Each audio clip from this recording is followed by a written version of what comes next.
From the strip club at the beginning of Short Circuit 2, it's the IGN Digigods. Please welcome two of the only people who've actually seen Short Circuit 2, Wade Major and Mark Kaiser.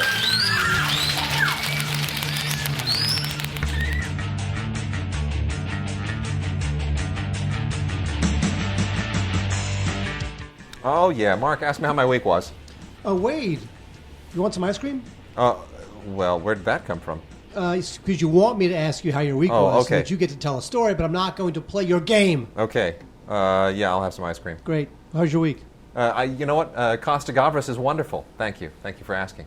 Oh, you interviewed Costa Gavras for a magazine interview, right? No. I did that a couple of years ago. No. This was for the DVD and Blu-ray commentary for his 2002 film Amen. So it's you and Costa Gavras? Yep, damn right. Really? Yeah. Sitting on a couch recording your thing? Well, sitting on chairs, but yes. Wow. Talking about Amen, which is a fantastic film that it never got a proper release here. It was out for like 2 weeks or 3 weeks or whatever, and it's a great film. It's one of his best. Okay. And I'm so thrilled that it's coming out. Cohen Media, who of course I did the commentary for the Bronte sisters for, similar kind of a deal. But here I'm basically just hosting. I'm like, tell me about this, tell me about that, and I'm along for the ride, man. It's a great commentary, a lot of great anecdotes, and we will be talking about that soon. So yes, Amen, coming out on Blu-ray from Cohen Media. It's fantastic. Okay. So you had never met Costa Gavras? No. I hosted an evening with him at Colcoa a few years ago. Okay, no one cares. And then I interviewed him for the DGA Quarterly as well. Okay, stop showing off. So we have a history. Stop showing off. Yeah. So what happens is you get there. Now, does he remember you? No. He does not. No, I'm not even going to jog his memory. He meets so many people. Are you kidding me? I'm not going to try and jog his memory. That's fine. So, did you huddle up with him and discuss a game plan for this commentary? Like 5 minutes worth. Okay. And you said what? I just said, look, this is how I kind of want to approach this, and he said, yeah, that's great. And I asked, there were a couple of outstanding questions I had. I said, I'm just curious, yippity boo and yabba ya. Did you really say yippity boo? Come on, sir. Yes, I did. Is that right? I did. Okay. And he said, Philly foo. Really? And I was like, that's what I thought. In Thank French? you. Yes. Okay. There Now here's the thing: when you get into now, how does it work? Yes. I don't care about the commentary itself. I just care about the behind the scenes because no one knows this stuff. I know. So, is there a producer who says, Mr.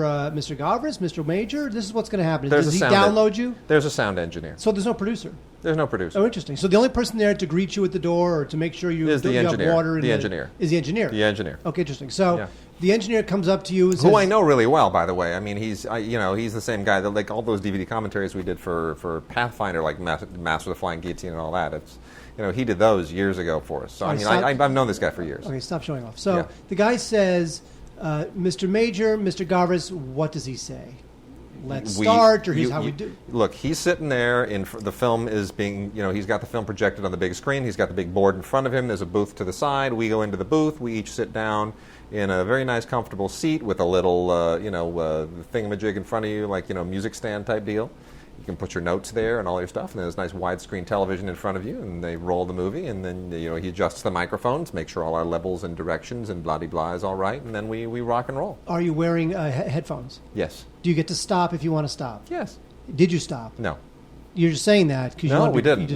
Look, and that was the one thing. I think commentaries are better when you roll all the way through. Sometimes you'll get a hitch, there'll be a technical glitch or something, and they'll have to kind of roll back a little bit, or sometimes somebody will say, I got to pee like a friggin' elephant in July. I don't know what that means. Now, was that you? No. Having to pee like an elephant in July? No. Really, you were fine? Yeah. Okay. So you go through the whole thing. Yep. And when it's over, does the engineer say that was a great job, or does he say we have it? Go to hell. What does he say? Says we got it. It's good. Take two. Really? Do it again? No, you don't do it again. Okay. So then what? So then it's done, right? So it's over. The end credits have rolled. Correct. Carlos says thank you for joining us. Yes. The commentary. Hope you enjoy the commentary. And so what happens after that? Do you buy him a beer? What happens? No, then you're done. Costa had to go jump a flight to go to the Mill Valley Film Festival, and there it is. And then it was over. So the whole thing took like 3 hours. The movie is a little over 2 hours, and we had about 15, 20 minutes. It was about 2.5 hours. Now, was there any point during the commentary, you can't believe I'm grilling you like this. It's ridiculous. No one knows absurd. this stuff. All you do is listen to the actual commentary. You don't know what goes into it.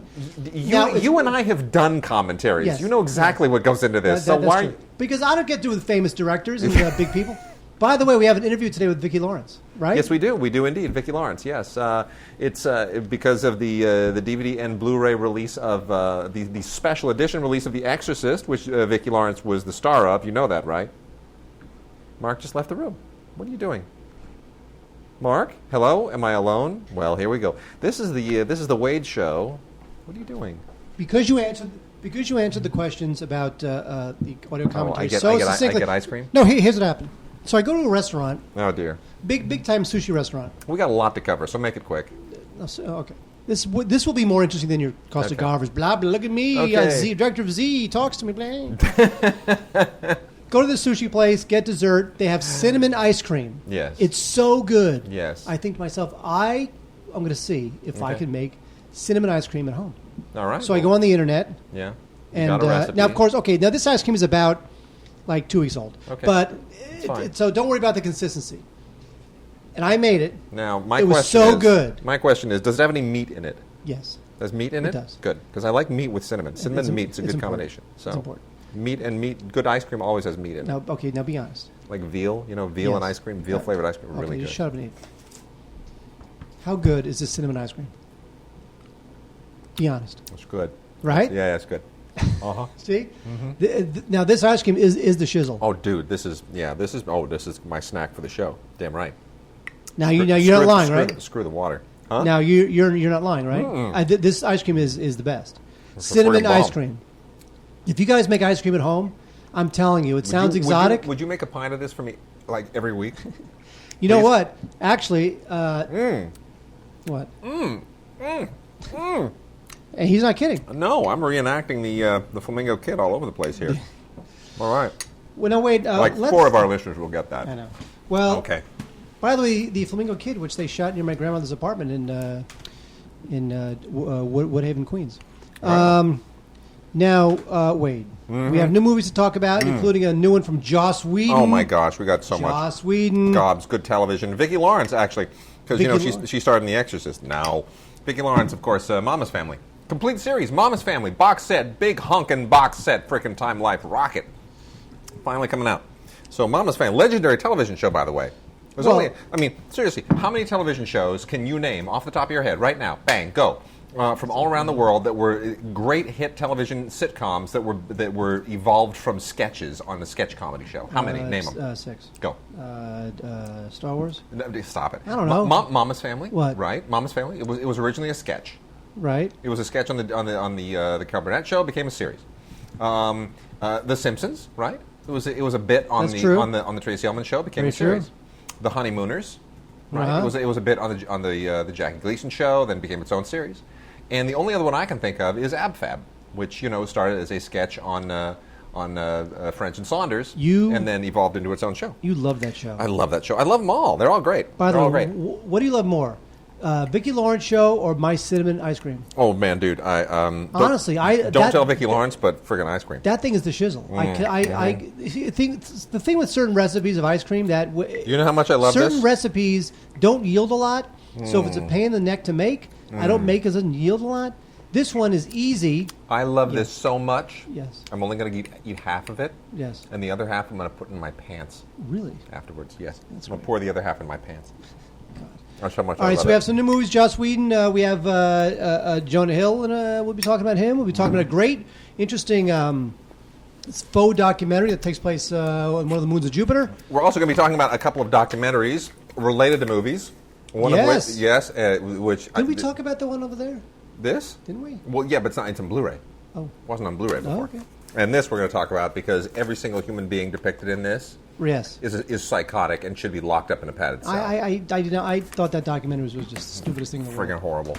And you'll know what we're talking about as soon as we get there. So, for starters, Mark, you got some music and baseball to orient us to. So do so. Oh, okay. As it's October, baseball. Yeah, and I love it. You know what? I have a music story to tell you. The show's going to be an hour and 27 minutes. It's not because right. we got to get this. There we go. Because we have to get to Vicki. Okay. So there's this. I have a DVR, which I got a DVR about 3 weeks ago. Never owned one before. Didn't know how it worked. Knew nothing about it. I got a DVR. One of the shows that I've been recording, which is a show I love. It's on an all-music channel called Palladia. It's called Later with Jules Holland. Okay. And it is it takes place on a sound stage. 5 or 6 bands or 4 or 5 bands all Sure. set up on the sound stage, and they're famous bands. They have Paul McCartney, they have Arcade Fire, they have the Foo Fighters, they have classic acts, they have Neil Sedaka, they have Glenn Campbell, they have unknown acts, interesting acts. It's a great show, all live on the sound stage, maybe 5, 6 acts per show. So one of the acts that they had, and one I was watching, was Ian Hunter. Now, Ian Hunter used to be a member of a band called Mott the Hoople. Now, Mott the Hoople... Mott the what the? Mott the Hoople. Okay. Mott the Hoople was a band in the 70s. Okay. And their most famous song was something called "All the Young Dudes." Mm-hmm. Wade, do you know that song? "All the Young Dudes Carry the Ludes." You know that song? No, but go on. Really? Have you never heard of Mott the Hoople? Not really. Ugh, this story's going nowhere then. Okay. Then I'll tell it quickly. So Mott the Hoople, they were a band. They definitely had a moment. "All the Young Dudes," written for them by David Bowie because Mick Ronson was in the band. Okay. They were a big deal. So because Ian Hunter was on the show, and I was bored, I wikied Ian Hunter. Then I wikied Mott the Hoople because I was curious, what is Mott the Hoople? Why would somebody call their band Mott the Hoople? Makes no sense to me, right? No. What does that mean? So it turns out that Mott the Hoople was a book. The book was called Mott the Hoople. Uh-huh. Who wrote this book, Wade? Turns out that Mott the Hoople, Yeah. the book that became the name of this band, was written by Willard Mannis, who is a member of the LA Film Critics Association. No kidding. Now, this story means now now that I know that you don't know what Mott the Hoople is and you've never heard of All the Young Dudes, Willard wrote a book called Mott the Hoople? not only did Willard write a book called Mott the Hoople, but that book wound up being the name of a band that was very big for a very brief time in the 70s and had a huge, huge hit. I finished the ice cream. I want more. More. No, yeah, More. I gave you the rest of it. No! I did. More! I gave you the rest of it. More. Would you like me to make some now? Yes. We'll come back tomorrow. It'll be done. Okay. Nope, that's it. I want gave you the more. rest of it. Well, not fair. Come on, guys. Sure, Okay. so you don't So know. what is this book that Willard wrote? Is it a novel? No, it's a little like what's the Tom Courtenay? It's one of those like British kitchen sink kind of comedy things from the 70s, like nonfiction, fiction. What was now? the Tom Conti? I mean, the Tom Courtenay one. The Loneliness of the Long Distance Runner. It's a funny one. It's he plays this womanizing guy who runs around. It's like a Tom Jonesy type thing. Oh, the Knack and How to Get It. It's like the Knack. It's like the Mott the Hoople. The book is like the Knack. It's like Tom Jones. It's part of that whole wave. But it was a book, and so. But Willard's not British. He's American. I just work here. What can I say? He wrote the book. This story's going nowhere. You're gonna Don't make stop me- the recording. You're What? going to make me go to the meeting on Saturday just so I can ask him about this. I right? have to go to the meeting Saturday because I haven't been to a meeting all Oh, year. And I that's want right. to vote. Yeah. All right. But what's the name of that movie? This is I Willard. love that movie. Huh? This is freaking Willard. I know. He just like sits there in the corner, all mellow and chill, and like Because he's probably like in his late 60s, early 70s now. Yeah. But he wrote a book called Mott the Hoople, which is you know what? Ask Andy. I bet Andy knows all about this. I'm gonna email Andy right Are you really? now. Are you really? Yeah. Did Willard Mannis really write Mott the Hoople? The name of which was appropriated by a band that had a huge hit written for them by David Bowie in the 70s. All right, meanwhile, and you got to find the name of the movie that was Tom Conti or Tom Courtenay. It's the name of a guy. It's called Crazy Wacky Dude. Oh, this is the worst show ever. Okay, Bryan Ferry has a new live Blu-ray out called Live in Lyon. I'm a huge fan of Bryan Ferry. I think he's totally cool. I Put a Spell on You. Of course, his biggest hit was Slave to Love. And All Along the Watchtower, he does a cover of that, which is very interesting. He puts his kind of interesting, sweet flavor on it. Avalon, you guys might know. So I like him. I like Bryan Ferry. I like Live in Lyon. It's a good DVD. It's a good Blu-ray. Great music. It does include a bonus feature called The Making of Olympia, which is whatever. Okay. But anyway, I like it. If you like Bryan Ferry, go for it. The only other music Blu-ray we have is Caro Emerald in concert. Now, I didn't really know who Caro Emerald was, but I got to say, it's really cool. She's very cool. She's got a great style to her. Interesting music. This was shot at the BBC Radio Theatre in London for their in concert series. And I guarantee you guys have not heard of Caro Emerald because God knows I haven't either. But no, at the time I hadn't. But she's kind of she's got a very cool jazzy sound. She's got an interesting kind of like an old film noir, almost femme fatale look to her, and it's super cool. Caro Emerald in concert, BBC concert series. So if you want something kind of new and interesting and different and out there, and you see this thing, give it a rental. Caro Emerald in concert. Those are the only two music Blu-rays we had this week. Caro Emerald, huh? Yep, cool, totally cool. Sweet. By the way, the one good thing about this Later with Jules Holland is that it introduces me to bands I would never normally see because I just love the show. And I'm telling you, Later, you know what? And all those performances, Later with Jules Holland, they're all on YouTube. Right. Totally awesome. Right. Okay, let's talk about baseball. Sex, baby. What? Let's talk about sex, baby. Oh my God! Thank Did you. you really just say that? I did. The New York Yankees did not make the playoffs this. That's amazing. With that payroll. Yeah, you know what? Here's the thing, though. Jeter was Jeter was injured. Mark Teixeira was out for most of the year. A-Rod had his problems. So really, they were. And the thing is that basically it's done. I mean, they've got to get that new generation going. And if Robinson Cano winds up going to another team, and I think he's going to wind up asking for way too much money, he's going to have to come down or re-sign with the Yankees. I don't know. I think they're going to start. I think they're going to enter a fallow period. The Yankees are. And Pettit is gone next year. I think tomorrow. I think next season will be Jeter's last. I would imagine. Yeah. Anyway, we have New York Yankees 2000. Now, Wade, why do I care about the New York Yankees 2000 when I'm a Met fan? I don't know. Because the World Series of 2000 was, for the first time in 50 years, the Yankees versus the Mets. Oh. You knew that. Not only did the Mets play the Yankees in the You World were there. Series, You were I went to all I know. 5 games for free. Did you like how I feigned interest and excitement and surprise? Because I know this story intimately. All 5 games for free of the Yankees-Mets World Series. I did. Anyway, Yankee fans, I would go for it because you know what's funny is that I bet Major League Baseball, they produced this disc, they designed its cover, they pressed it, they released it because they knew that the Yankees would probably make the playoffs like they always do, and it would spur interest. Turns out, it didn't make the playoffs. Now this Blu-ray set, no one cares. No one's talking about the Yankees. Anyway, but it's a great set if you like the Yankees, in which case, screw you. Okay, very exciting. So, 2 from the Tigers. As we speak, the Tigers are battling it out with the A's, and I'm predicting it here. I think the Tigers are going to win that series. But the A's are pesky, and they have the great young pitcher, the guy who won the other night. Has anyone called them the Oakland Athletics in the last 30 years? Sure. Maybe they call them the Athletics, but it's just the A's. The A's, yeah. There are 2 Tigers ones. One is Detroit Tigers 1984 World Series collection.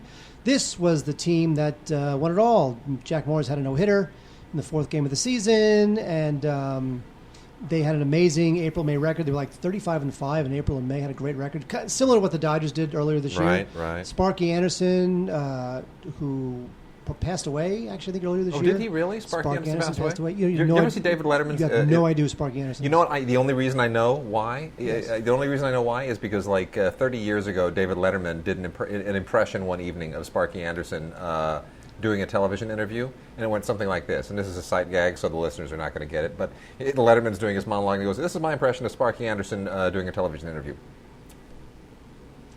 That's what he did. That's great. God, I wish the listeners could see that. Yeah, okay, move on. It was funny. It was. I'm sure there's a YouTube link. Okay. Sparky, I think, was the only manager to win World Series in both leagues. Because I think he went with the Reds. Although, look that up, someone, and email us at guys@digigods.com or hit us up on the Facebook page. Anyway, the radio calls are great. I love the radio calls that they include on these because it's like 30-year-old radio calls from back in the day. Detroit Tigers, 1984. If you're a Tiger fan, go for it. I do like the Tigers. They are cool. They're a cool new team. I would love to see the Tigers and the Pirates in the World Series. Not going to happen. No. Tigers hometown heroics. Now the Tigers have been around for many years. A lot of great players. Magli Ordonez and Prince Fielder and Ty Cobb, ladies and gentlemen. Come on, Ty Cobb, Al Kaline, Jack Morris. Cobb. You mean Tommy Lee Jones? Exactly. Yeah. That movie sucked. I know. Really Tigers hometown heroics is all about the great home runs and exciting moments that Tiger fans will never forget, including, by the way, I have to say, the very first Jewish baseball superstar. Oh, wow. Hank Greenberg. There was actually a documentary called The Life and Times of Hank Greenberg. It's a good doc. It's good. It is. It's all about how he was sort of the first Jewish baseball star. Totally. Anyway, Tigers hometown heroics. And finally, we have the St. Louis freaking Cardinals, who I don't like because they beat my Mets in 2006 and almost made me cry because that was a heartbreaking Game 7. This is St. Louis Cardinals Championship Collection. These are 8 decades of St. Louis Cardinals, championship highlights. I'm not going to talk about this. Very painful. Let me just say that if you love the Cardinals, get it, although it does annoy me that it is not on Blu-ray. don't know why Cards. MLB doesn't put. MLB does a great job with their iPhone app. It's a great iPhone app. Yeah. They do a great job with all their new media stuff. IMDb? Huh? IMDb MLB. or MLB? They do a great job with all their new media stuff, but somehow they cannot put this stuff out on Blu-ray. I don't understand why. Yeah, maybe just they don't think it's the audience, right? I guess not. Although it's weird because, baseball fans love collecting baseball cards, and they collect baseballs, and they keep ticket stubs. They keep score during the game and keep the scorecards, but they wouldn't buy a DVD or a Blu-ray. I don't understand that. I don't get it. Oh, wager an idiot. Okay, go. Alrighty. So, Yes. I'm going to roll through this stack of movies that are classics, catalog titles, right? We got a whole bunch here. They're all worthy of, this is a great week for some catalog titles. There are three in particular here that are a really big deal. Two that are a monster deal. One that is just an epic deal. And that'll be the last one I talk about. So I'm going to roll through this really quickly so we can get to all the rest of this stuff, because we got television, we got these couple of docs, some foreign language things, including a Criterion, and of course, Vicki freaking Lawrence. Let's do it. Vicki freaking Lawrence. Eunice? I'm going to call you Eunice for the rest of the show in honor of Vicki Lawrence, the Vicki Lawrence Mama's family. All right, from the Warner Archive Collection, William Powell at Warner Brothers. This is 4 pre-code films starring William Powell: The Road to Singapore, High Pressure, Private Detective 62, and The Key. William Powell, of course, everyone knows him mostly from The Thin Man, one of those great fast-talking sophisticates from an era when, you could be that kind of David Niven-y guy. And he's sort of that David Niven model, but a little more neurotic. And, gosh, he could spit dialogue out unbelievably quickly. These films are from, obviously, the pre-code era, early 30s, about 31 to 34. And they are all a lot of fun. Are they Thin Man fun? No, not really. They're not that good, but they are very good. And he's very good in them. And you can see that he's sort of evolving his persona.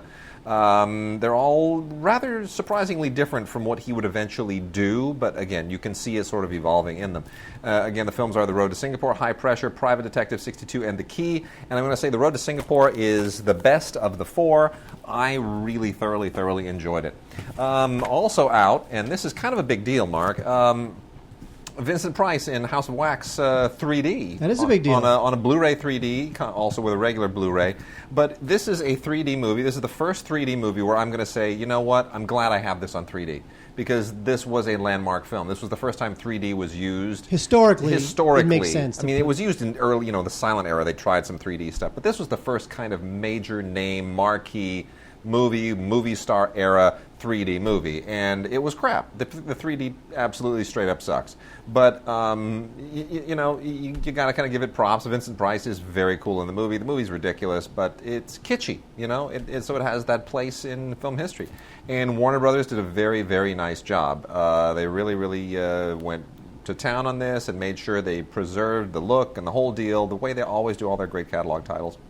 It includes a commentary by David Del Valle and Constantine Nazar, a newsreel, a trailer, and the 1933 Warner Brothers feature Mystery of the Wax Museum. Those are your extras, and they are absolutely satisfactory.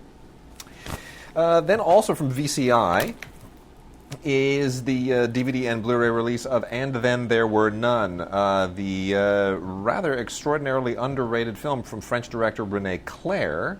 However, English language. And Then There Were None is one of the most famous stories, ever done. It's been done a million times on television. Almost every series on TV has an Then There Were None rip-off episode. There's even an episode of Charlie's Angels that rips off. Well, that was the classic. That's everything. That's like everything from Alien to whenever there's Absolutely. 10 people and they all get killed off one by one, there you go. Famous classic Agatha Christie tale, maybe Agatha Christie's most famous tale. And this is an absolutely terrific film with a great cast that includes Barry Fitzgerald, Walter Houston, Roland Young, Judith Anderson. This is just a really fabulous film. And VCI and Guillaume Vivendi worked together to put this out, and having it on Blu-ray is fabulous because it is a really good transfer. Nothing went by way of extras, but definitely a Blu-ray of a classic film that is just an archetype that it just is perfect.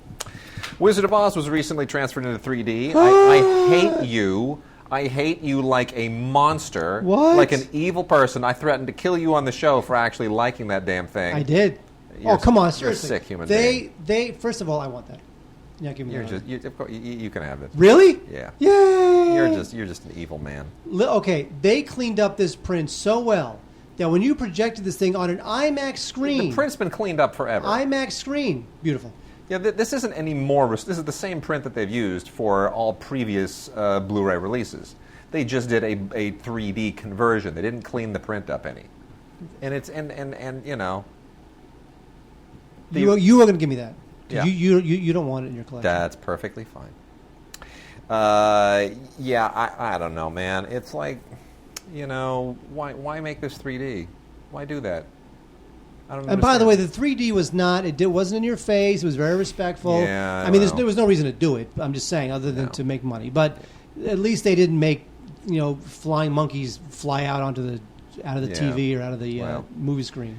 Well, anyway, you know what? So there it is. It's rated PG for the 3D version and G for the non-3D version, because I guess when those monkeys are 3D, they're a little bit too scary. I mean, come on. 3D is the difference now between ratings? Are you kidding me? This is insane. Why isn't Avatar R then? Why not? Why made no sense to me. I mean, that's just... Give me that. Give me me nonsense. Give me. So, give me. No, because you're not going to give it to me. At the end of the show, you're going to forget it. You're going to go, no, I changed my mind. Yay. Madman. You are just truly a madman. Because you were going to forget. Never in a million years. Anyway, and then we have from a couple of movies with Voyage in the title, and actually 3 movies from the 20th Century Fox catalog that are really, really cool. The Voyage movies are Voyage to the Bottom of the Sea and Fantastic Voyage, which always seem to get released, sometimes in double features. They always get released together. I don't know what it is about Fox that they kind of regard these movies as being part and parcel of the same thing. They're not. They're just 2 different science fiction genre movies from roughly the same period, but totally different films. Voyage to the Bottom of the Sea, of course, is the Irwin Allen movie about the sea view, and was turned into a terrific television series. It was basically like Star Trek underwater in a submarine. But the movie, which stars Walter Pidgeon, is really a lot of fun, and I still think it totally holds up. I think it's one of Irwin Allen's best movies. I highly recommend it. It's great that this is now on Blu-ray. It's a very, very good transfer. Features, among all other people, Michael Ansara, who was married to Jeannie, right? You know that. Michael Ansara was married to Barbara Eden? That's right. Jeannie married a Klingon. I know it sounds weird to you, but, there we go. And Frankie Avalon's in this as well. And Barbara Eden is in this, by the way. This is the movie they met on. Barbara Eden and Michael Ansara, they met on. Yeah, this is the movie. And then Fantastic Voyage, of course, is, the movie that sort of inspired Inner Space. Many people of a later generation would remember Inner Space. Richard Fleischer directs this very capably, crew of people injected into a man's bloodstream, and they've got to fight antibodies and the whole thing. Really a landmark film in terms of special effects at the time. Both of these have some very, very good extras, especially Fantastic Voyage, with its commentary by film music historian Jeff Bond and an isolated score track, and lots of other behind-the-scenes fun stuff. And then, of course, Voyage to the Bottom of the Sea has a commentary by author Tim Colliver and some great documentary material, as well as an interview with Jeannie. Yay! I never found her attractive. Oh, my gosh. What, are you sick? I never did. Really? Never did. Are you kidding me? Swear to God. That's when my heterosexuality blossomed. I channeled, my goodness, oh wow, you're a strange man. And of course, I love Danny Kaye, cannot get enough of Danny Kaye. It'll be interesting to see how Walter Mitty turns out with Ben Stiller directing and starring. I hear it's not very funny, it's more kind of existential. Yeah, I think that at the moment, Ben Stiller, we wanted him to be kind of out there and funny and and just colorful and fantastic. He winds up playing it sentimental and morbid. Well, anyway. Well, this is Danny Kaye in On the Riviera, along with Gene Tierney and Corinne Valvey. And you know what? Danny Kaye, I laugh at endlessly. Gene Tierney, I cannot take my eyes off. So that alone is pretty darn great. This is a really, really fun movie. It got itself a couple of Oscar nominations, and it's a really, really good movie. You definitely want to check it out. It's one of Danny Kaye's most charming films. It's delightful. So I'm glad that's on Blu-ray. On the Riviera, classical Hollywood thing. Chucky is back. We have not only the complete Chucky collection in a limited edition Blu-ray set, which includes Child's Play 2, Child's Play 3, Bride of Chucky, Seed of Chucky, and Curse of Chucky. But they also have a standalone Curse of Chucky unrated edition with ultraviolet link on it. And so you could get either of those and enjoy what is basically just an overwrought Twilight Zone concept taken to the nth degree. Twilight Zone had, 3 different episodes about murderous dolls? It was like, Well, the Telly Savalas one. The Telly Savalas one, Talking Tina, and then what's the other one with a ventriloquist act? Well, there was the one with Cliff Robertson. Cliff Robertson, that's what Cliff Robertson one, yeah. Talking Tina, that's the... By the way, for those who don't know, Cliff Robertson is the one who played... Charlie. He's the... yes, but... He played Henry Ford in the miniseries. No, he's the one who played Spider-Man's uncle in the Tobey Maguire Spider-Man. Good grief. Well, I'm saying the... You think that's how a whole generation remembers the guy who won an Oscar for Charlie? Yes, I do. Good grief. Anyway, the Chucky films on Blu-ray are, fine, I guess. It's a doll. It kills people. I don't really know how they're shot pretty dark. I don't know how great you need the Chucky movies to be honest. But, they are what they are. So that's out there. And then Monty Python's The Meaning of Life is on Blu-ray, along with Ultraviolet, if that means this has anything been on, to you. You know what? Meaning of Life? Hasn't been on Ultraviolet before. Piffle. Well, The Meaning of Life and Life of Bryan, the Holy Grail, they've been on Blu-ray, DVD so many times. Well, I don't think Meaning of Life has been on Blu-ray yet. Really? No. Hang on, let me just check that. Hold on. If that's the case, you give me that too.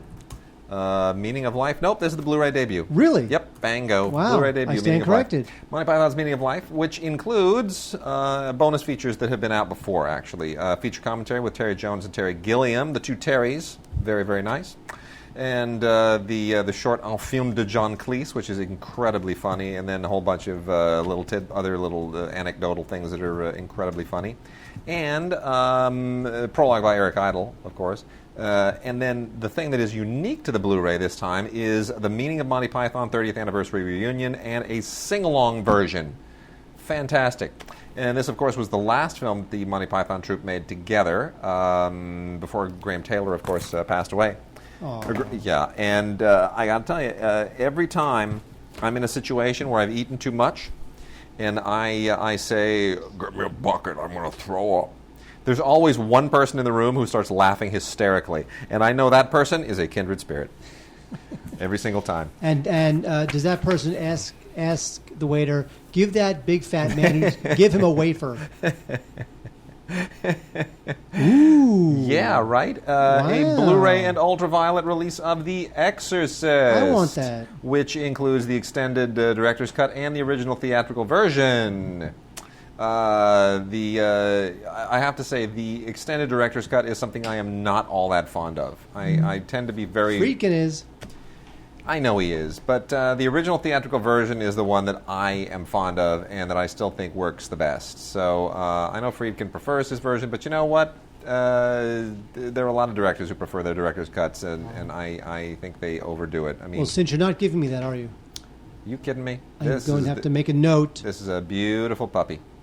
Anyway, so Disc 1, Extended Director's Cut. Disc 2, Original Theatrical Version. Then there's a 40-page book that includes a whole lot of William Friedkin's diaries on it, and then a third disc with tons and tons and tons of special features, including Beyond Comprehension, William Peter Blatty's The Exorcist. And there's a new documentary here called Talk of the Devil, which is just really, really chilling as it gets into the real story. Look at you. For years, I got this. I think My I got goodness. this literally, I kid you not, in 1999. That's this is quite the honkin' set, isn't it? This is an Exorcist DVD set, which was a big, big deal. It has an amazing full-color book. It's My such goodness. pristine. You know, I should probably sell this on eBay, right? You should, yeah, right, yeah, totally. You know what? Yeah. I was going to... You know what? I'm going to sell this on eBay. Do that. Anyway, I got to tell you, The Exorcist in Blu-ray, really flawless, really flawless. They did a great job. All the grain is still there, and it's a really grainy movie. You know, if you remember. It has an actual frame of the film. Oh, that's nice. That's good. Good for you. That's good for you. I'm proud of you. Would you like a cookie? Would you like some ice cream? You got to make it because I ate all the rest of it. Anyway, no, it's really good. It preserves the grain. It's pristine. Looks beautiful. It's just fantastic. And then here is the Big Mama this week, Mark. This is the Big Mama. This is my pick of the week of anything coming out this week. One of the greatest films ever made in the history of movies. Ever. has been released by Warner Brothers in what is one of the most gorgeous Blu-rays I have ever seen. King Vidor's The Big Parade. Those who are familiar with this is not the Chen Kaige Chinese film, The Big Parade. This is the silent masterpiece, The Big Parade, starring John Gilbert. And it is truly an extraordinary film that Warner Brothers has made an extraordinary Blu-ray for. It's a Blu-ray book format with a 64-page book that has extensive notes from silent film historian Kevin Brownlow, who I actually have had the privilege of speaking to a few times. He's great.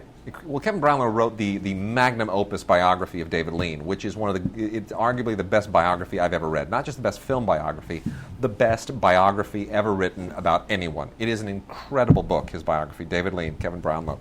If you haven't read it, you have to. If you read only one book about a filmmaker in your life, that's the one you have to read. But Brownlow is essentially not just a David Lean scholar, he is a silent film scholar. And I actually hit him up at one point to try and track down. You hit on him? I hit on him, man. Hit on him hard. I hit him up once to help me track down a silent film that my father had acted in, which apparently, for all intents and purposes, is lost. But he was a wonderful resource and is just a sweet man. Wonderful notes on this film as to why you should appreciate it. But forget about why why you should appreciate it when you watch it, because you just go, I didn't know silent movies could be like this. You watch this and you go, I thought silent movies were, like Buster Keaton is great and Chaplin's great, and I get it. I've seen silent movies and Keystone Cops, but like when you watch this, you realize this is a silent movie that is done with the sophistication and the fluid camera elegance and the editorial elegance of movies from 20 and 30 years later. Like, a widescreen epic from the 1960s like Lawrence of Arabia is not more sophisticated than this is. It is an incredible filmmaking effort from King Vidor at a time when he was really pushing the envelope. It is, of course, a World War I story, and it is breathtaking, just breathtaking. You will not see 10 better movies probably in your entire life. In addition to the book, you also get an audio commentary by historian Jeffrey Vance with King Vidor, believe it or not. And then, by the way, that's not that King Vidor is even alive anymore, but just pointing that out. So that was recorded some time back. And then vintage short from 1925 called Studio Tour, which is awfully fun, and the trailer. So this is just absolutely fantastic. Cannot say enough. It's just such a gorgeous transfer, such a gorgeous, gorgeous transfer. Outstanding film on every conceivable level. Mark, we're going to talk about documentaries now, and I'm going to let you. I can't even go there. So you have to start this conversation because I get completely apoplectic when talking about this movie. Well, I want you to become apoplectic. I get the shakes. I don't know what that means, but I want you to be it. Okay. One of the odder documentaries of last year is a little ditty called Room 237, and this was directed by a guy named Rodney Asher, and he deconstructs Stanley Kubrick's The Shining from 1980, and he pretty much lays on thick all of these ridiculous connections to Native American mysticism, and he takes every frame of this movie and just assigns it meaning that couldn't possibly have been in anybody's mind when the movie was made. I mean, this thing, I thought it was to me, it's a comedy. I just don't get it. To me, it's not even a comedy. I find the people so pathetic, so anally retentive on a level, so psychotic in their determination to see symbolism where there clearly isn't any, that they construct these elaborate schematic concepts of, as if Kubrick sat around and really thought all this crap through. It's like, do you have any idea? The thing is that anybody, if any director would have sat around and thought of that, it would have been him. But do you realize what goes into making a movie? It is such a random process on so many levels that there's no way the pattern of the rug and the way in the freezer, the cans with the Native American logo on it. Stop! Go away! And just glorifying these people, giving them their 10 minutes of fame in a movie. It's a tedious film. It made me want to just kill myself. I just wanted to, and I wanted to kill them. Kill yourself. I wanted to do like a whole Jim Jones deal. It was awful. I wanted to just take them with me off a cliff. Horrible. So this is Room 237. So aggravating. This includes a commentary with Kevin MacLeod, and he adds some stuff, I guess. Yeah. And then panel discussion from a Stanley Kubrick Film Festival. Panel discussion from the first annual Stanley Kubrick Film Festival. 11 deleted scenes, which is way more than you need. And then Mondo, the Mondo poster design people. Sure. They were involved in the making of this film and the distribution of the film, and they talked to one of the Mondo poster designers, Aled Lewis, who, by the way, those Mondo posters are great. I'm just saying they talked to Aled Lewis, who had to do with the poster design of this film. So there you go. I think this movie is ridiculous. I just don't get it, and I would not watch it again. Yep, ever. I agree with you. And then Crystal Lake Memories, the complete history of Friday the 13th, has been out, of course, many times before, but not in a Blu-ray set. And the complete Friday the 13th, of course, was recently released in a gigantic Blu-ray set. And like the whole Friday the 13th thing, they, all the different studios, all the way to Freddy and Jason, and all that crap. Anyway, this is a Blu-ray DVD combo set of Crystal Lake Memories, and as always, I mean, is it like amazing on Blu-ray? Not really. I mean, it's if you have it on DVD, you've pretty much seen this thing as well as you need to see it. But if you want something to complement the new Blu-ray set of all the Friday the 13th movies, I guess this is the perfect thing to kind of toss alongside it in the shelf. It certainly is thorough. It is comprehensive, and if you're obsessive about these films, this is a perfect companion piece. But I wouldn't say that it's any kind of like great film, making of documentary. It's more of a fan thing, is what it is. Let's see. Where's Vicki Lawrence? Vicki Lawrence. We're going to get to Vicki Lawrence in just a moment. Just a moment. Let's go through some new films, and then we'll get to television and Vicki Lawrence. Yes, sir. Yes, sir. Hangover Part 3. Mark. This was terrible. It's time to put it away. The end. Bye. Better than Part 2, but still terrible. Yes. Part 2 is just abortive. This was because you realize whatever. that what was great about the first film was the structure. Yeah. Was its structure and the fact that who is Zach Galifianakis? That guy is out of control. Totally. And it was just wild and profane and a big surprise. And you know what? By the second one, the surprise is no surprise anymore. No. By the third one, they're running on fumes. Yeah, totally. I could not like this film less. Yep. I could like it less. I concur with you entirely. Exactly. But anyway, it is a Blu-ray DVD combo with Ultraviolet on it, and they got a bunch of crap on the special features. But I mean, only if this cast drives you just into such a frenzy would I recommend this. If you can overlook all the other flaws, I cannot. Look, Wade. Yes, sir. I would love to hate Joss Whedon. There's something about him I would love to hate him, but I can't because I thought The Avengers was a good film. I thought he nailed it. It was a tough assignment, but he did it. I get it. I refuse to see this, by the way. You know what? Much Ado About Nothing. You got to respect the fact that the guy literally does the third highest grossing film of all time, and then follows it up by shooting a no-budget version of Much Ado About Nothing in his own house. Yes, with his buddies. Contemporary, in black and white. With his buddies. And that's why I didn't want to see it, because great. I so love the Kenneth Branagh version. I mean, look, here's can how you much... Can you at least acknowledge that the guy who directed the third highest grossing film of all time could have gone and done Star Wars 56, but instead he shoots a film in his own house, on his own expense, and it's Shakespeare. Good for him. Thank you. Good for him. But, okay, go say something. Here's how much I love the Kenneth Branagh film. I love the Kenneth Branagh film so much. My wife loves the Kenneth Branagh film so much. We named our daughter after a character in the film. That's how much we love that film. So that's why I can't tarnish my memory, especially at this point in time. Because, we actually play music. You realize this, right? The song, ladies no more. Is that Mata Hoople, All the Young There Dudes? you go. No, finally, you know what I'm talking about, the song. I have no idea.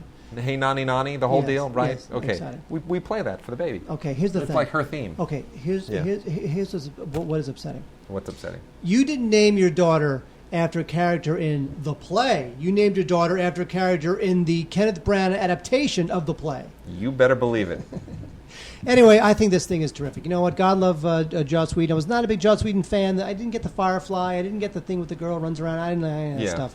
But I was on board with Avengers, so I get it. So kudos to him. And I love the fact that he followed it up with this. And this thing is energetic and it's charming and it's fun. It's low budge, but it's definitely it is a labor of love. And you don't get a lot of those much anymore, especially from directors of his prestige and ilk. So I would definitely check out Much Ado About Nothing. Don't worry about it being all Shakespeare-y.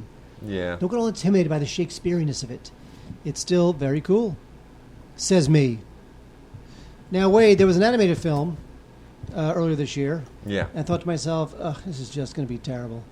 And it turns out it was terrible. It was called The Croods. Now, DreamWorks, they don't really have the animated cachet that Pixar has, or even some of the higher end Disney stuff. But Shrek is done now. That's done. I know they've been living on the Shrek fumes for a while. Yes. So it's pretty funny. It's fast paced. It's got a decent voice cast, including Nicolas Cage and Ryan Reynolds, and of course Emma Stone and Cloris Leachman. Yeah.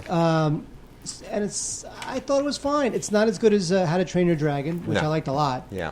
But I think The Croods is totally fine. If you got kids, or if you're younger and you're like, you know what, I've seen all the Pixar stuff, I've seen all the DreamWorks stuff. Yep. You know what? Check out The Croods. It's not going to blow you away, but it could do a lot worse. Of course, because this is a straight one-to-one transfer onto Blu-ray, it looks amazing, and the audio is great, and there's 3 discs. And Wade, you get the free Croods coloring app if you would like to put that on your phone. I am going to get that for Christmas. The Croods. Yeah, whatever. And we have got a little old thing here called Blood, which I'm going to really recommend. It's got a terrific cast, including Paul Bettany, who I always like, Mark Strong, who's fantastic. You watching Low Winter Sun? You watching Low Winter Sun on AMC? I am not. Come on, you got to watch Low Winter Sun, man. It's great. Mark Strong did that originally as a British series, and he's now it's transplanted to Detroit, and he's reprising the same character. That's great. Fantastic. That's great. And then Stephen Graham and Brian Cox. This is one of those just fabulously just rich, gritty British crime films, and I wish this had gotten a theatrical release. You know, just the fact Brian Cox you could point a camera at Brian Cox and just have him grumble for 2 hours, and I would be riveted. He's the best. Something about Brian Cox, man. He's cool. Anyway, it's about 2 brothers who are detectives, and they are trying to catch a killer. And all of the nuances here, which include Brian Cox as an ex-cop and, some interesting little kind of shady twists and turns, really, really cool. It's really cool. It is. It's almost on a level of Serpico, almost like a British Serpico kind of thing. It really is cool, and it's a beautiful Blu-ray. Did a really, really good job transferring this. And what makes me really sad is I look at this and I just think, you know what, 20, 25 years ago, this would have been a theatrical release. Somebody like Miramax or Sony Classics would have released it, and it would have done really, really well. It might even have gotten an Oscar nomination for somebody like Paul Bettany or maybe even Brian Cox. And now it's just spat out there, and people are going to miss it if they aren't aware of it. So by all means, check that out. Blood is a really, really sharp movie. Wade and I are about to disagree on This Is the End, which is the film with James Franco, Jonah Hill, Seth Rogen, Jay Baruchel, Danny McBride, Craig Robinson. I like this film. I think this is one of those movies where and I told Wade this in an email, one of those films where you just feel like the inmates are running the asylum, doing whatever the hell they want. Yeah. They're self-deprecating. They're being funny. It's just ridiculous humor that is just... I thought this thing was funny. I laughed. It's just one of those crazy movies where you just feel like these guys are untethered, and you feel like all the suits watched this film and said, I am offended and horrified, but if that's what the kids think is funny, go ahead and do it. I like that it's self-deprecating. I think the idea is clever. I love the self-referential stuff that they mock all of their own failures. They mock, Your Highness, and they mock the Green Hornet, and they take pokes at all these. Everybody really, really takes the air out of their own reputation. I appreciate that part of it. But it gets tedious. There are 2 things I don't like about it. Number one, I think Seth Rogen and what's-his-face's partner, who co-wrote and co-directed it, what the hell's his name? I always forget his name. Seth Rogen and Evan Goldberg. Evan Goldberg, thank you. I think their direction is, it gets pedestrian in a couple of places, namely anytime there's a shot that requires some big... how did they do that? Where they're combining CGI, something like is flying through the door, or something is happening in the frame. It is intentionally, consciously designed to emphasize, look, we have some kind of CGI thing happening here, and we want you to wonder how we did it. So it draws attention to the fact that it's a composite, and it comes off as being kind of, trying too hard. And the other thing is, honestly, do we have to have all of the porn jokes and masturbation jokes, and it's just like like the juvenile pot smoking penis humor crap. It was fine and super bad because it was contextual, but here it's like they're doing it just to say like we're like Tarantino, except we're going to use the word jism a lot. But I think that's not funny. No, well, here's the thing. First of all, when it comes to the effects, I don't care what the effects are. I'm not here for the effects. Yeah. But I just feel like that sort of humor says to me, while these guys were making the film, they're like, I cannot believe we were handed $30 million to make this movie. I know. And I love that sense of anarchy to it. Yeah. Again, look, is it too long? Does it go on and on? Is it repetitive? All that sort of stuff, yes, I get that. But you know what? It had a great energy, and I liked it. That was really funny. All right, I got 3 more movies here. Mark's got one. I got a couple of space movies, and then we're going to get into Vicki Lawrence. First of all, After Earth. Jaden Smith and Will Smith. Basically, Will Smith's attempt to let his son climb onto his shoulders, his star shoulders, and try to turn his son into a movie star ain't gonna happen. Jaden Smith, not a movie star, no personality, so-so actor, but not gonna happen. So you go find some other career, do something else, dude. Seriously, it's just not gonna happen. M. Night Shyamalan. Dude, if this doesn't kill his career once and for all, his career is like he is like a zombie. He just keeps coming back from the dead. It's unbelievable. It's like I mean, how many times are people? Is he going to tank a film? Is he going to take $100 million and just light it on fire? Just pour kerosene onto $100 million and just burn it into ashes and just say, "Hey, sorry." How many times does he get to do that? I mean, truly, his movies have now the last number of his movies have lost more money than his first 2 or 3 hits actually made. He is now into net negative territory as far as his movies. He is a net loser. He is the kiss of death. Why do they keep hiring him? I don't understand. I don't know. Make him do a little movie again. He needs to do a little movie. Unbelievable. He needs to work in Europe. He needs to do a little movie again. He needs to do aggravating. He needs to do something that's just an easy layup. Right. Well, anyway, everybody knows about this movie now. You know, it's like they come back to Earth, and Earth's an inhospitable place, and there's a whole lot of bad CGI that has contaminated the Earth, and they have to clean up the bad CGI, and they, of course, get consumed by the bad CGI, and then there's like a lot of crap on the Blu-ray, DVD, UV ultraviolet combo, and none of it is interesting because the movie's not interesting, and there's an alternate opening, and you watch it and you go, that would have sucked too. That I just don't understand it. That would have sucked worse. And then there's a lot of stuff on pre-visualizing the future, and you look at it and you go, you know, your pre-visualization is actually better than the effects that wound up in the movie. You should have gone with that. Oh, terrible. Much better actually, and what I'm surprised did not get more traction is Europa Report. I like this film a lot. It's sharp, right? Yep, I liked it. Yep. Like very 2001/Alien-y. Right? It is, but you know, it kind of sits. Well, let's say 2001 Alien and Moon. It kind of sits or maybe Outland a little bit. Doesn't Outland is a little more straight thrillerish. It's you know. I would say Moon. This movie it's so. I love the fact that it is so. It's not trying too hard. It doesn't. It's not. That's it. Not trying too hard. And the fact that it has a no-name cast. Yes. That there are no big stars in it. You don't look at it and you go, ooh, that's Vin Diesel. Cool, he's going to kick some ass. Or, oh, look at that. Oh, that's Harry Dean Stanton. He's going to die. It has a certain... It does. It just has a certain modesty to it and bare bones feeling to it that I just think is so interesting. A lot of production value. But it's not production value that throws itself at you. And it's very contemplative. Mm-hmm. I'm going to say this right now. Yeah. And I just thought of this.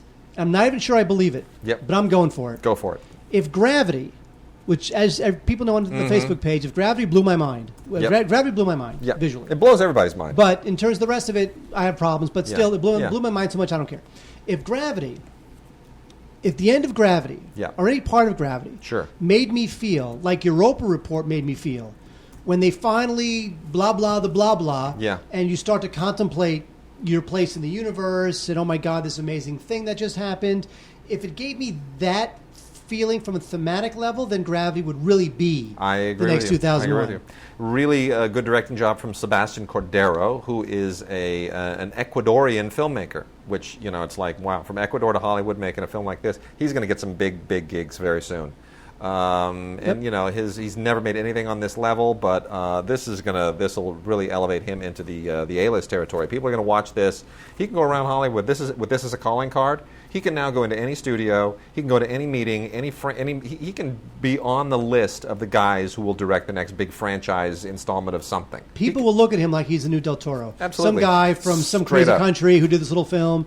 And I'm telling you, Straight up. Europa Report. All he needs to do, work that accent, and he went to USC. I mean, it's not like he's a newcomer to Hollywood, but he can walk into a meeting, work that accent, and say, "I want to make a movie, and I am a crazy genius. You stay out of my way. I do what I want," and it'll work. It's just that seduces people. Speaking of things that work, let's talk about Stuck in Love. Stuck in Love has a great cast: Greg Kinnear, Jennifer Connelly, Lily Collins, Right on. and Kristen Bell. Kinnear plays a novelist who got divorced a couple of years ago, and of course he's still obsessed over his ex-wife, and he's kind of like spying on his ex-wife. So he's got to kind of work with that, and then he meets his neighbor, played by Kristen Bell, and it's kind of like a friends with benefits thing. And so basically it's about this divorced guy and novelist who's got to get back on his feet. And I have to say that I found this movie completely unsurprising and completely cliched, but yet somehow totally adequately fine. Mama's Family is finally out. It is out on DVD, the complete series, all 6 seasons, in a fantastic box set that is just so extraordinary. That has, a great big freaking beautiful box with just hours and hours and hours of bonus features, including the cast reunion and some interviews with Vicki Lawrence and Carol Burnett. And it's just unbelievable. The funny thing on there with Vicki Lawrence actually interviewing herself as Mama, hysterical. And it also includes the TV movie Eunice, which was sort of the spin-off from the Carol Burnett show that inspired the sitcom. So there's a TV movie that kind of sits between the two of them. Even still, the complete series out in an amazing box set. You can also get them the individual seasons 1 and 2. This is a legendary show, not just because it spun off from the Carol Burnett show, but because it survived all of these bizarre changes. Ken Berry played 2 different characters on the show at various times. It was on network for 2 seasons, and then it returned in syndication without 2 major cast members, Rue McClanahan and Betty White. I mean, think of that. Vicki Lawrence played Betty White's mom in those first 2 seasons. She played Betty White's mom. How funny is that? And then they lost Rue McClanahan and Betty White to the Golden Girls and came back in first-run syndication with new cast and the whole new deal, and somehow became even more popular. An amazingly resilient show, and of course it all centers around Vicki Lawrence playing this caustic mother character, and she's wonderful, and it's a wonderful thing. And I had a great chance to talk to Vicki Lawrence on the phone, and here is my chat with Vicki Lawrence. We are speaking with Vicki Lawrence, who has to be waxing somewhat philosophical over the final arrival on DVD of The Complete Mama's Family, which is such a fascinating piece of television history. Looking back on it, it feels like, to me, like it still was on television yesterday. I don't know how it feels to you, but it just feels still so unbelievably fresh and incredibly timely. Oh, thanks. Yeah, it ran on TV somewhere up until just a few years ago, actually. And I'm just so pleased and proud to know that Mama's Family is a lot of people's guilty little pleasure, and because it was a funny little hybrid of a show, and it was done in a time and a way that television wasn't really done. We were first-run syndication back before we were ever recognized by the Academy, or we were sort of little orphan children doing our show, and yeah. Well, it's the interesting thing to me is that there aren't a lot of television sitcoms that evolved out of sketch comedy. Sketches are usually things that work on a one-off basis and don't necessarily provide characters that can sustain over the long haul. And the only ones I can recall is Ab Fab and The Simpsons and Mama's Family, and that's a pretty we came up trio. with the Honeymooners. Yeah, true. That's right. That's there too. Yeah. Well, the Honeymooners and The Simpsons are the ones we came up with. And then Ab Fab in the UK. That's pretty elite company to be in. Yeah. The thing that fascinates me, I watched the show when I was a kid on the Carol Burnett show, and I kind of followed it through all of its incarnations, including the 1982 movie, which you got an Emmy nomination for. And it's fascinating to me that how it evolved. Ken Berry, I think, played two different characters over the course of the run, didn't he? It's best not to really go back and try to sort it all. Because it's really a mess. Yeah, Ken Berry played Vinton he played Philip in the movie, Eunice, and then he played Vinton on the series. Roddy McDowall played Philip on the Carol Burnett show. There were a couple of, we used to have guest stars, which I didn't realize till Carol told me. She said, yeah, we would have guest stars that would specifically request on the Burnett show wanting to be in that sketch because they loved the family sketches so much. So I remember Maggie Smith played a school teacher in one of the one of the sketches. Alan Alda played one of my sons. Tommy Smothers played one of my sons. That's right. I cannot even tell you their names, and they're long gone. And then in the Eunice movie, Mama died, only to be reincarnated for the series. It's kind of like Who Shot J.R.? Right. It's just don't try to examine it too carefully. Well, in hindsight too, I'm so tickled that you played Betty White's mom. There's just something so. Well, I think I was the youngest person in my cast. Aside from the teenagers, I was the youngest person in my cast. Now, let's just talk about Mama as a character. I mean, on whom did you draw to create her? Because she's a little bit like Debbie Reynolds in the Albert Brooks film Mama. She's this kind of iconic mother that everyone knows. Everyone says, that's my mom, that's my grandma, that's my aunt. She seems to be this amalgam of someone from everyone's family. How did the character come to be? Well, I think, first of all, the original sketch was so well written. It was two of our writers that both basically hated their mothers, so they kind of created this homage to their dysfunctional families. And they wrote this fabulous mother character for Carol. But when she saw the final draft of the sketch, she said, it is Eunice that speaks to me, and that's the part I want to play. So it was very upsetting to the writers. And then she said, I think Vicki should play Mama. That was doubly upsetting to them. And then when we got into rehearsal, she said, you guys, I mean, this is nothing if not Tennessee Williams gone nuts. So we have got to do it. She said, we have got to do it Southern. So the writers actually walked out the first time they saw us do it. And they said, you've ruined it. And you've ruined our beautiful piece. And, of course, it got so much feedback from the fans that they had to write them many. I mean, they couldn't write them fast enough. It would take them like 3 weeks to write one of those sketches. Wow. And Carol was at the door with a whip. Wow. Hurry up, because she loved those. I think arguably her favorite character on the show and her favorite sketches to do were the family sketches. But back in the day, I think I was the supporting female on Carol's show, and I played a lot of strange old women. I mean, she would be Shirley Temple. I would be the mean old schoolmarm. She would be the princess. I would be the wicked witch. She was Eunice. I was Mama. It's just kind of what I did. So I, just really tried to do an older version of her. I'd had a Southern mother-in-law for a nanosecond. So I had a little Southern mother to draw on.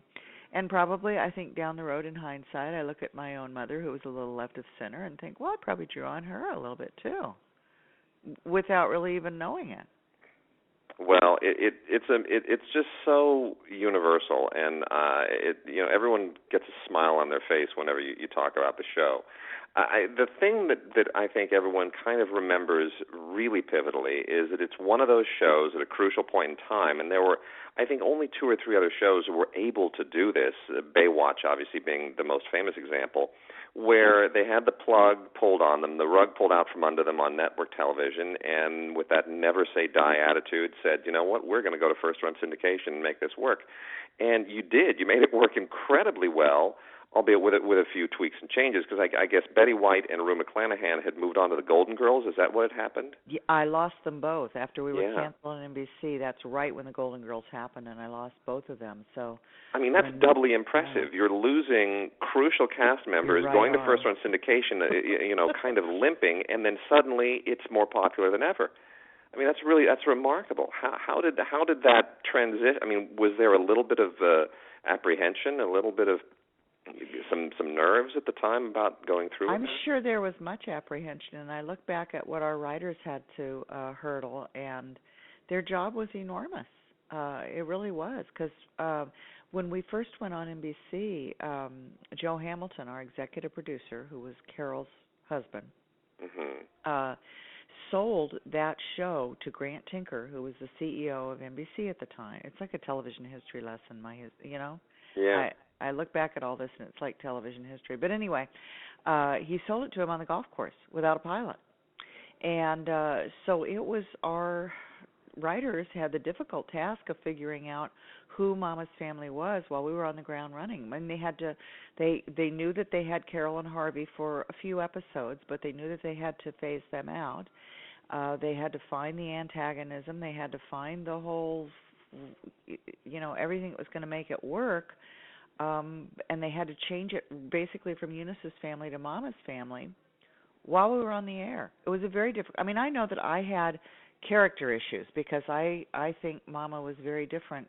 Well, I know she was very different on the Burnett show than she ultimately ended up being on the series. And I could feel that when we went into production. It didn't feel right. It felt strident and mean and angry and cold and, one-dimensional, and oh my God, what am I going to do? And I threw my hands up and said, "Stop the presses! Well, you got to bring Harvey in to help me."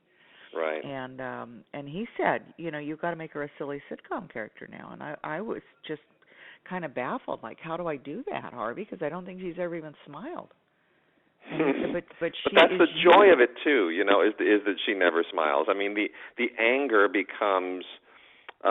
Almost, because I've talked to a lot of people about this, especially leading up to this interview, and they said, you know what, someone who never smiles is funnier than someone who is always smiling and always laughing, because there's so much pent-up steam. She actually ended up smiling a lot, though. She ended up being a pretty silly character. Yes. And there was really not anything that she couldn't do. I mean, my fans bought her doing just about anything on the series. I mean, ultimately, really, Harvey set her free. He said, just remember that you are the characters you play, and anything that you can do, she can do. And so she did. She did karate. She did La Mage. She did Dirty Dancing. She did Run for Mayor. She did all that stuff. She ended up being a really fun character to play. And to me, that's where it all is. I mean, it really is that character, because again, as we talked about, I mean, you lost cast members moving from the sketch to the first incarnation of the show, lost more cast members going into the first run syndication, and yet fans rallied around the show because I don't think they cared about, what actor was playing whom or what changes had been made or who had been lost or who's being replaced. As long as Mama was there surrounded by her dysfunctional family, the comedy was genuine. And as Harvey always said to me, the mother is the center of the family. He said to me many times, he said, "You got the character. Carol gave you the character." And I have said, she is yet another gift from Carol, because she didn't feel that part. But he said, the mother is the centerpiece of any family. No, that's a great point. And it's really funny. There are a handful of family tree maps out there on the internet. I'm not sure any of them agree, but it's quite amusing to see the way they all interconnect. Because I don't think it really matters to people. It's just Mama surrounded by this just wonderfully colorful collection of characters. Yeah, well, as is life, surrounded by your wonderfully colorful. They did a darling little booklet for our DVD set that has. And that's where I wanted to go. Is before we run out of time here, the DVD collections, series 1 and 2 are out, and I assume the rest of the seasons will follow in short order. And of course, this beautiful complete series box set, which they really, really did a great number on. I mean, you have to be happy about that. I'm so thrilled that there is finally a beautiful, loving homage to this dysfunctional family. Finally, that I can hold in my hands. It's great. I'm proud of this little show. It's one of those. It really is a piece of television history. I think. It is. We were watching not too long ago the wedding part. We were watching the wedding, in particular the wedding part 2. And I said to Al, and we were laughing at how hysterically funny both Carol and Harvey were in that particular episode. I mean, Harvey makes me cry, and Carol, of course, just is hysterical. And I said, you could just stop this DVD at any given point and give your kids a television history lesson, because my supporting cast is Betty White and Rue McClanahan and Carol Burnett and Harvey Korman and Dorothy Lyman and Ken Berry. It's like, for God's sake, how much help does one girl get? Yeah. No, it really, I mean, it was just such remarkable chemistry. And again, watching the shows again, because we cover a lot of DVDs on our show, and a lot of times we'll see stuff and it's, well, boy, that's been 20 years, and that doesn't age so well, does it? But honestly, this, it just felt, I was transported back to when I used to sit there and watch it on all the odd hours that NBC would continually try to rerun it at, and, especially on weekend afternoons of all times.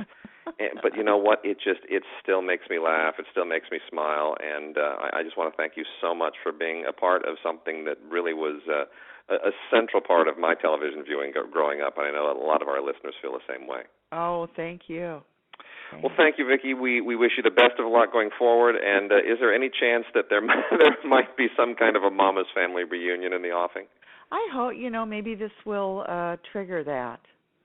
Maybe somebody will get off the pot. Well, it would be nice. Well, yeah, thanks it would again. Be fun. Thanks again so much. Best of luck with everything. Thank you. Okay, bye-bye. Bye-bye. Isn't she a sweetheart? Oh, Isn't great. she amazing? Yep. She really is delightful, and that was just such a privilege.